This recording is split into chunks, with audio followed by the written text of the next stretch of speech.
Babalik po tayo sa ating programa ng Republika. Kausap pa rin po natin si Raffy Alunan, Senatorable 2019. Mr. Secretary, you made mention about the MILF. Are they already a splinter group similar to the MLF, and then you now have the MILF, and do you see the MILF again splintering into other groups? Well, yes, actually they splintered some time back because there was the Salamat group, there was the Murad group. Yes, yes. So, and then after that there was a breakaway group called the BIFF. Okay, yes. And then after the BIFF, lumabas yung Ansar Khalifa, etc., which was more potent as a terrorist-inclined group. And many of them were interacting with foreign terrorist organizations like Al-Qaeda and ISIS, through their local or regional counterparts like Jemaah Islamiyah. Nandiyan pa yan. Nandiyan pa yan. And we have not solved that because that's a global problem. Okay.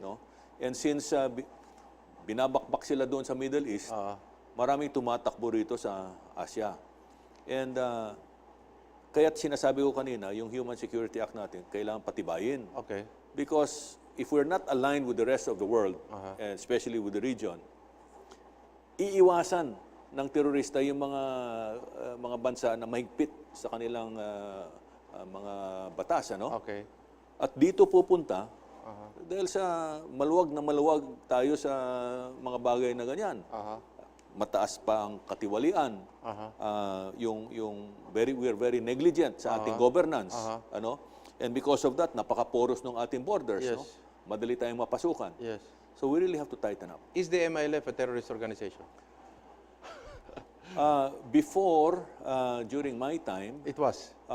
they were in cahoots with Al-Qaeda. Okay. And that was, I have evidence. I had evidence to prove that. And they committed terrorist acts. They were committing terrorist acts in collaboration with. Okay. But elements, I'm not talking about the entire organization, but there were elements of the organization and I don't know if, Were they doing bad cop, good cop? well, not necessarily. They were not doing bad cop, good cop. It's not part of the entire... I don't think so. It's I not, don't think so. okay. It's just a matter of who got influenced by foreign, by foreign organizations. Okay. At money had played a big part. Okay. Pera din yan. But are we putting, should the Philippine government be putting its bet on the MILF? Well, let's put it this way. The overarching direction here is peace. Okay. Because without peace, we cannot develop. Yes, yes. It was during our time with President Ramos that we carried out peace negotiations across the board. Yes. The military, RAM, the SFP, MNLF, yeah. the MILF, and the NPA. Yes. Our batting average was 50%. Yes. All right, we got the MNLF and the RAM SKPYOU. Ang MILF, we're close to reaching a deal with a faction. Okay. All right, but that deal, which is enshrined in a law or called the BOL, Yes. still has to pass constitutional muster. Okay. My principle there is, if it passes constitutional muster, and Do you think it will pass? Do you think it will pass constitutional muster? I have to read it chapter and Or verse. you have reservations? No, not yet. I have not fully Okay, read okay. the thing, so I've not completed it. So I can't give yet a judgment. So I'll just give my benchmark. Okay. If it passes constitutional muster, if this is an expanded ARMM law, Yes. because it's the ARMM law that's in the Constitution, Yes. not the BOL, Yes. right? If it meets those benchmarks plus number 3, there is no language there that could lead to secession, right? I'm okay with that. I'm okay with that because our Muslim brothers need to have the space to build themselves, to grow themselves and develop, and catch up with the rest of the country. Very important yun.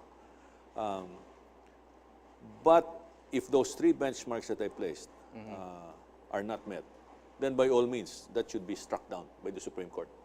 How about what others see that it is highly favorable to the MILF and does not allow for the MNLF entrance, the Lumads, and then even the Sultanates. Well, we already had an agreement with the MNLF. Okay. I think what we need to do is revisit that agreement with the MNLF and upgrade it. Okay. No. I don't think that agreement should be supplanted or replaced. They want a different BOL for seafaring Muslims. Whatever they want to call it, but as long as, again, it meets those three benchmarks, Okay. that's fine with me. No? Because the circumstances of the island provinces are different from the mainland. Yes. And I think there's also the Sabah element. Yes. All right? Yes. They want to make sure that there's nothing in the language, in all agreements, Yes. whatever they are, that could lead to partition and the loss of Sabah. Because Sabah is a live claim. Yes. And we should not let go of that. Are you looking at an anti-terrorism bill when you're in the Senate? That's the Human Security Act. I know, but as you And, said, it's toothless. No, that's why we have to amend it, or we have to replace it with a strong one. No, we have to look at, for example, yung mga human rights institutions. Yes.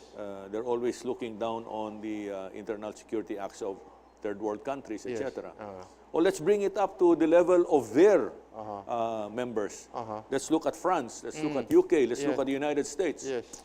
If we align it there, we'll find that we're also in alignment with Australia, with Singapore, Yes. with Malaysia. So let's do it that way, because after all, it's our national interest.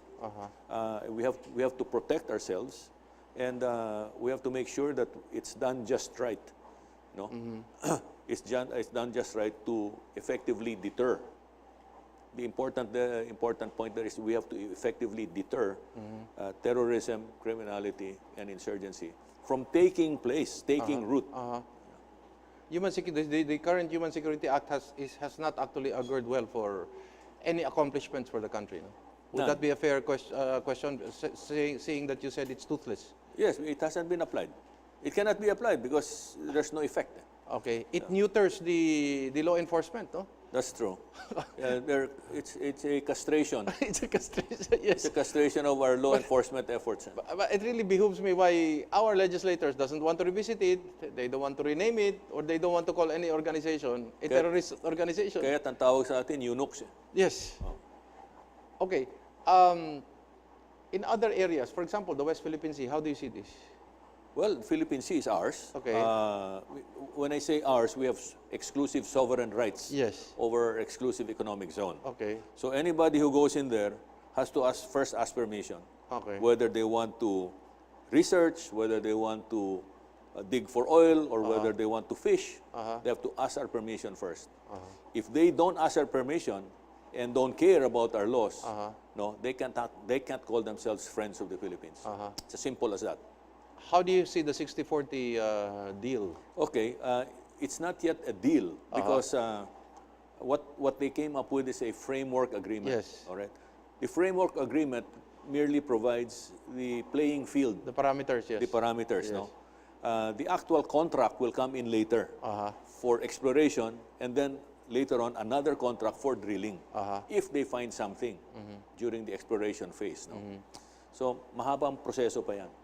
Based on the 60-40, you're Based on comfortable the with that? 60-40, I'm very comfortable because no less than DFA Secretary Teddy Locsin, who's a lawyer, Yes.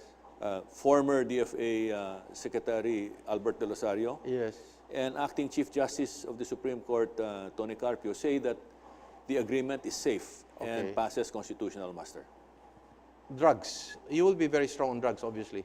Yes, that's correct, Eric. In fact, when I was talking about reforming the criminal justice system Yeah. to effectively protect our people, part of the agenda is to restore the death penalty for selected Yes.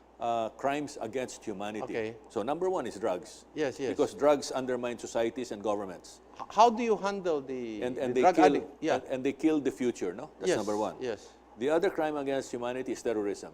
Yes. The third is human trafficking. Yes. The fourth is murder, which is kidnap with murder, premeditated murder. Yes, no? yes.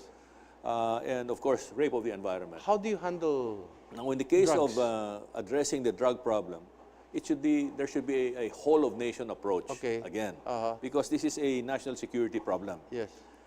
Meaning to say, there should be a division of labor. Government takes care of the supply side, meaning to say, it really attacks all of the syndicates, no? From the financier all the way down to the local pusher, because that's the entire network. While society takes care of its addicts. Okay. How will society take care of the addicts? Okay, by putting up drug rehab centers. Okay. By coming together in partnership. For example, the CBCP has been very vocal against the drug menace, all right? Or, sorry, the drug campaign of the government. What I recommend to the CBCP is, since they have dioceses all over the country, each diocese should have a drug rehab center. And they should partner with the hospitals, with civic groups, with psychology, psychiatrists, guidance counselors, anybody and everybody that's needed to transform the environment which brought these addicts to addiction in the first place. Kasi kung pure rehab lang, tapos babalik sila sa environment that made them addicts to begin with, babalik ng babalik yan. Walang katapusan yan. So this is a whole of society effort to look at it holistically. Take care of that, because if you let government take care of, address the syndicates plus the addicts, they're going to break down. It will suffer a nervous breakdown. Indeed, government cannot handle both. I'll ask you this question, since you're a candidate, Smartmatic. How do you see it? From drugs to Smartmatic. Yes, because that's where the final judgment is made according to some candidates. Okay, well, it really behooves the president and the COMELEC to make sure that Smartmatic does its job of counting properly, because the idea is to cut down the time on counting. Yes. And to make sure that the counting is precise and accurate. That's all it has to do. Are you confident with Smartmatic? Are you comfortable with Smartmatic? Well, because of the history. Yes. It's a history not only in the Philippines but in other parts of the world. Yes. The answer is no. I'm not comfortable at all. I'm not comfortable.